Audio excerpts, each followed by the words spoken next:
ఎప్పుడూ తినే రెగ్యులర్ దోసలు బోరు కొట్టాయా? అయితే కేవలం 10 నిమిషాల్లో తయారయ్యే టమాటా సెట్ దోసని ట్రై చేయండి. ముందుగా ఒక గిన్నెలోకి అరకప్పు అటుకుల్ని తీసుకొని ఒకసారి వాష్ చేసి 5 నిమిషాల పాటు నాననివ్వాలి.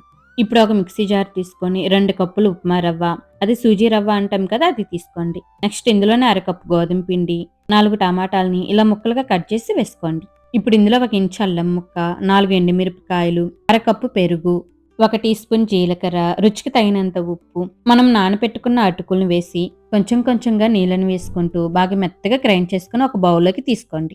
ఇప్పుడు ఇందులో పావు టీ స్పూన్ వంట సోడా వేసి ఇది యాక్టివేట్ అవ్వటానికి కొంచెం నీళ్ళని వేసి గరిటతో బాగా కలిసే విధంగా ఒకసారి కలపండి. చూడండి, సెట్ దోస కాబట్టి పిండి కన్సిస్టెన్సీ ఇలా ఉండాలి. దీని మీద మూత పెట్టేసి ఒక 10 నిమిషాల పాటు రెస్ట్ ఇవ్వాలి. 10 నిమిషాల తర్వాత ఒకసారి కలుపుకొని వేడిగా ఉన్న ప్యాన్ మీద ఒక గరిటె పిండి వేసి బాగా పలుచగా స్ప్రెడ్ చేయకుండా ఇలా లైట్‌గా స్ప్రెడ్ చేయాలి. పైన మూత పెట్టేసి మీడియం ఫ్లేమ్‌లో కాల్చుకోవాలి.